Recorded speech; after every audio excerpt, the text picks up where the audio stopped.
Well, Tommy guy, it's great to be with you. Why don't you go ahead and introduce myself, please? Tell them who I am, and they. No, I'm just kidding. Just talk a little bit about yourself and. Yeah. Okay. Well, it's first. What the fuck is that noise? There we go. Please. First off, it's great to be here. Thanks for having me. Yeah, it's a pleasure. Thank you for coming. My name is Tommy Guy. I'm a graduate student here at SU. Yeah. Studying biotechnology, and this is biology in general, but specifically biotech now is something I've found fascinating. Like for the past. So before we dive in further of what biotechnology is, can you talk a little bit about where this interest came from, like as a kid? Actually, my career path, I guess, changed a lot throughout my childhood, just like any other kid would. I don't know anybody who really knows what they wanted to do since they were young, and actually sticks to it. Yeah. But for a long time, I wanted to be like a marine biologist. I was fascinated with fish and marine wildlife. I really wanted to get into the photography aspect of it, just because there are like so many beautiful things down there, and it's a whole nother world down there. Can I just go on a quick tangent? It's what other people don't realize that what you're into now, it's also another world microscopically. Absolutely. You know what I mean? Like when you see that, I think there's a beauty that people don't acknowledge aesthetically or whatever it is, like just by looking cells mutate or whatnot. Absolutely. And I think we're going to talk about that a little bit later when we talk about mycelium. Yeah, I have a lot of good points about that there. I'm glad you brought that up though. Yeah, no, I because I do appreciate it. I mean, we don't need to go into depth of my personal experience on it, but the small things that I've seen, it reminds me of art in a way. Yeah, I mean, biology is nature, and nature is beautiful, and that's just what it comes down to.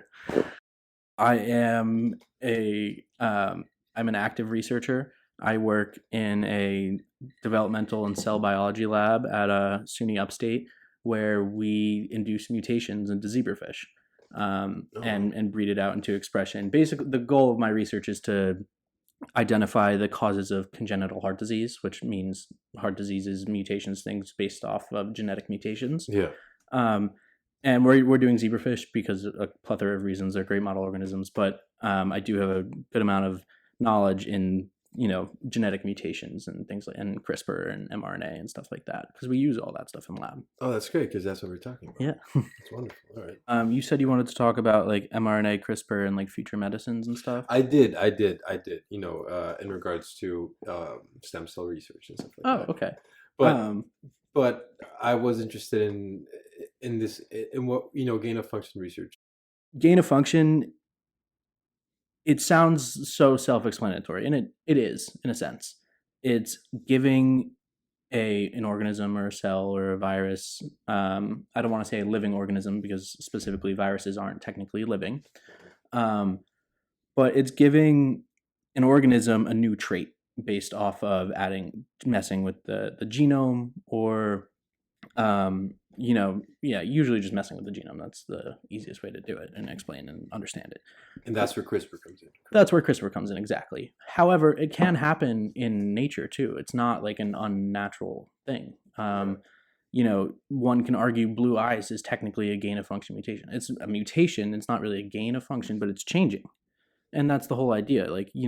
Well, if I may interrupt, I agree with you, but maybe a different explanation would be like, I was doing some research on it, and this doctor was explaining on the process used by the Chinese laboratories to modify DNA in children, for example, and how what they were trying to do is give them this potential immunity to AIDS or something. Yeah, right? Exactly. And so this immunity is actually active in some people of society just naturally. Mm-hmm. They've just developed that. So is that sort of what you mean? Yes, in a sense. But that specific example is a whole other conversation, because that goes into germline editing and things like that, and that's a whole nother debate, both ethically and morally and things like that. I actually wrote a couple papers on that in the past couple of years. So please read them right now. Yeah, okay. About 30 pages later. But yeah, so gain of function, this happens through natural selection or a researcher doing things, and they do this for many different reasons.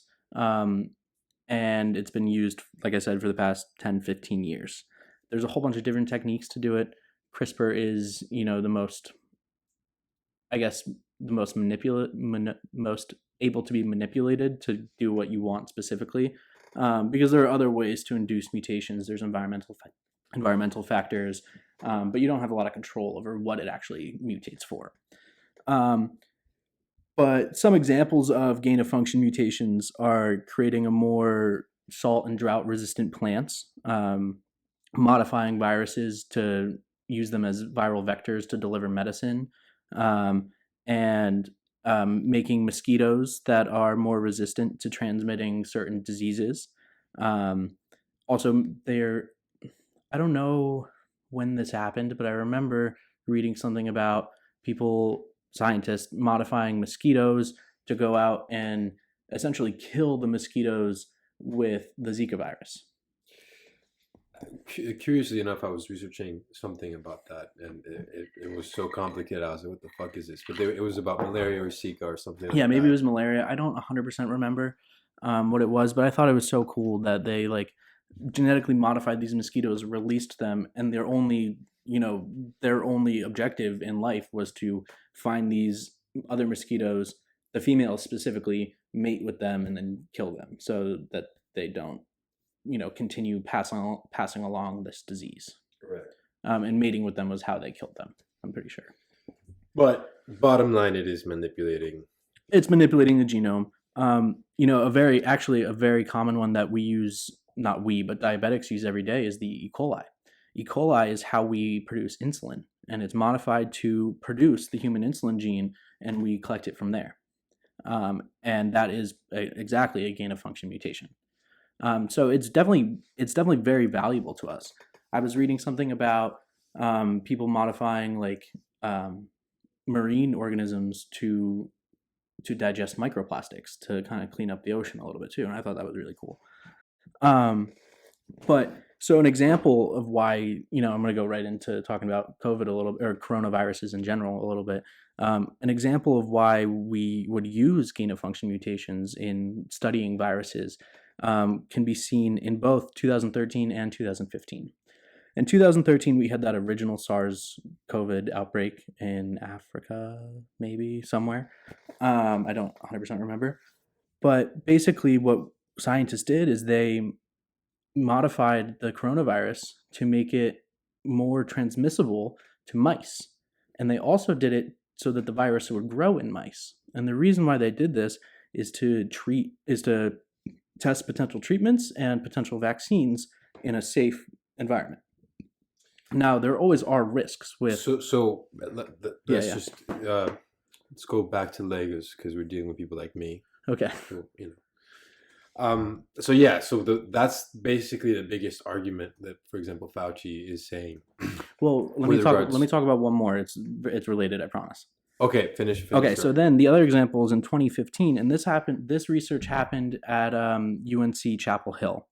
And what this researcher did, and I remember reading about this in class 2 years ago, what this researcher did is they took coronaviruses and they took the normal coronavirus that we had, or the SARS one from 2003, and then they modified it and put 8 different spike proteins on that virus from different bat coronaviruses and other naturally found coronaviruses out there. And the whole point of this paper was to prove that it could be a problem in the future. I'm pretty sure the end of the paper was like, hey, we should probably do some more research into this because it could cause a pandemic. And this was in 2015. So, and that wouldn't have been done without the gain of function research. Okay, so I'm gonna retract from what I was gonna originally say. I will say it later, but I do remember you emphasized so much how this was a biological progression, the pandemic happening, for example, and it wasn't just, and it couldn't be an outbreak, and you were so vehement about clarifying that to me. Yeah, can you talk a little bit about that? Yeah, and I'm gonna preface this by saying, there is a chance that it did come from a lab. that's just how things work. Fuck it, dude. We don't know. We don't know. How can we know if the world doesn't know? Exactly. Like, but I really don't believe. I think that chance is so small, right? Now, part of gain of function mutations. This goes back to CRISPR, which we'll talk about more. But there are the way you use CRISPR to edit genes. It's not perfect. It's not perfect. It doesn't always take. But on top of that, you're going to have some messy transitions between genes. Speaking of perfect, though, this whiskey is perfect. Delicious. Sponsored by Monkey Shoulders. Not really give us some money, though.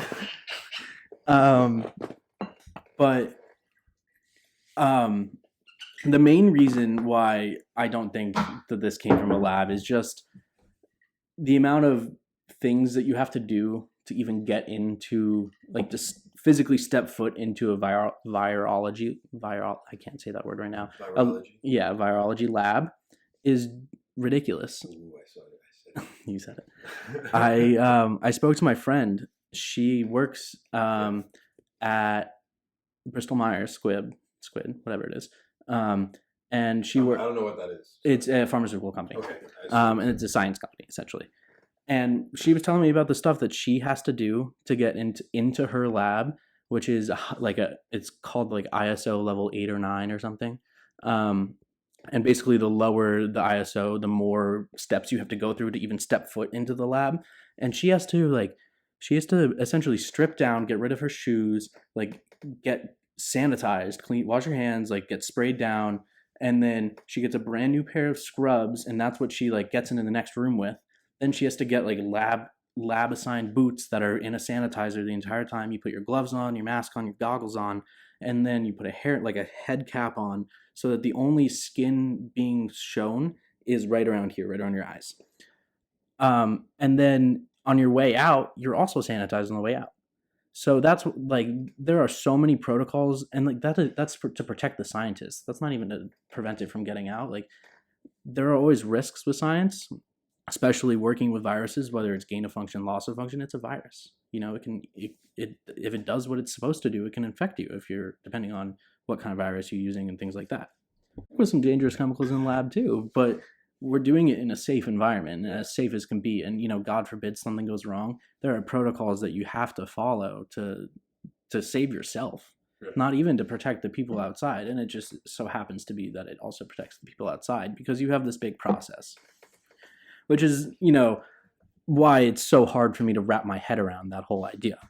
Now, I did some research into like where this argument kind of came from. Yeah. And it is. Can I jump in on that? Yeah, jump in. Right. So this is before you give your professional research. So my understanding of the situation and my sort of I don't know, mistrust or I don't know, sort of hunger for more information comes from this. The NIH, I believe that's the name of the organization that Fauci runs or is the head of. They basically are in charge of funding hundreds or if not thousands of labs throughout the world. And they in fact did give the Chinese virology lab $600,000, I believe, if I'm not mistaken, from a and I can pull up the article. The problem is on my phone, but you can see it on BBC if you pull it up, and you can search. It's not RuPaul, it's Senator Paul. He's not the transvestite though, I don't think. You know who I'm talking about?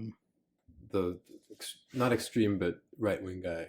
Yeah. So he, it's actually very interesting because I mean he's not wrong. You know what he's arguing is not wrong. I mean they did give in fact money to fund the Chinese virology lab to do what they consider to be gain of function research, and what you stated to be them trying to help or mutate the virus to be transmissible into other species. That's what they state that they were doing. Do you remember what year this was? This was, so let me try to look it up.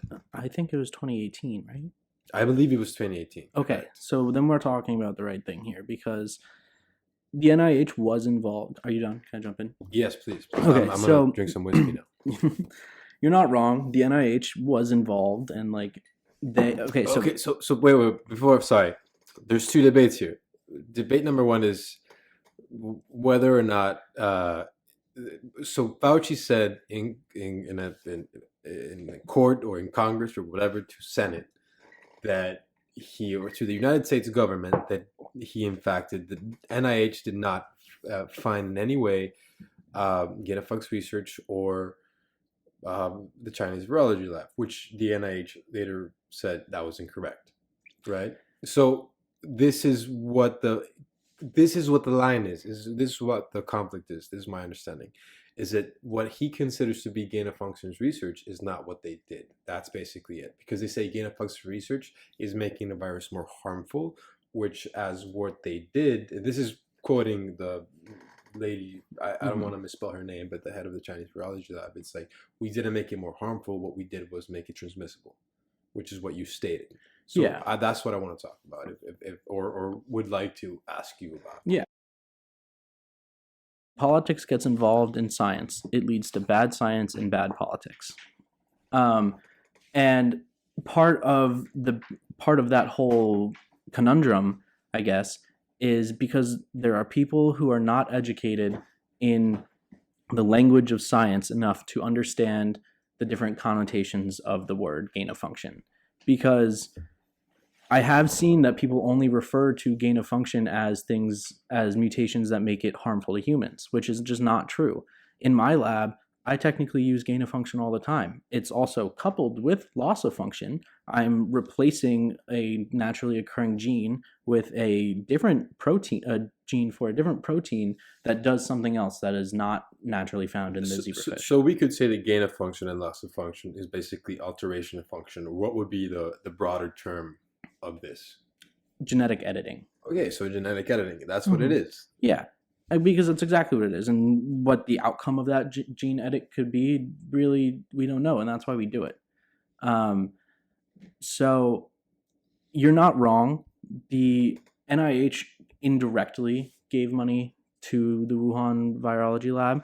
They did it through a third party. Yeah, they funded this company, Earth something. Yeah, EcoHealth Alliance. EcoHealth, sorry. And there was some sus stuff that went on there. Yeah. EcoHealth Alliance did not report back to the NIH correctly, but they state that they were unaware that it was incorrect, because there are a whole bunch of issues in the grant review and peer review and just science publication process in general, and that's a whole nother topic to get to, but there are issues in it and it's not perfect. So some of it's not clear to somebody who's never done it before, and people who have done it before have been rejected and learned and have worked on learning how to do it. So yes, the EcoHealth Alliance, who was funded who got money from the NIH, did give money to this virology lab in 2018. Let me see what it says here real quick. You said it perfectly this time. Look at you. Yeah, right? I'm virology. That was the foreign one. It's like I study science or something. And so the other issue with this is I guess the funding of the experiment and the experiment itself happened during a moratorium on gain of function mutations. And basically a moratorium is just a group agreement that says, yeah, we're going to stop doing this research for right now until we understand more about it and understand how to do it safely. Right now, there's one on germline gene editing in humans, and obviously, especially after the CRISPR babies in China and the doctor going to jail, excuse me, it's just something that makes sense. We don't know what the outcomes could be. Our regulations, our rules, our protocols, our laws even aren't advanced enough to keep up with the science at this point. And so it's just an agreement to stop. That moratorium has since been lifted, but it wasn't lifted at the time of funding. So that's another issue, because there's some sketchy things that went on here. But basically, they formed a coronavirus that they dubbed W1V1. And what they did was they enhanced the effects that the virus has in mice, and what they were and that they immediately reported these findings as a condition of the funding from the EcoHealth Alliance organization. But the reason why they did this was to kind of go off of that research. From my understanding, I read some of the research that they published about this. From my understanding, it seems like the reason why they did this research was to go off of what was done in 2015 at UNC Chapel Hill. Because again, this is before the pandemic started. This is in 2018. So, it's undeniable. SARS is not a new thing. It's been around for at least 10 years. Yeah. So that's another thing. Like, this is the science that they were doing on gain of function for coronavirus in the Wuhan lab a year before the pandemic started.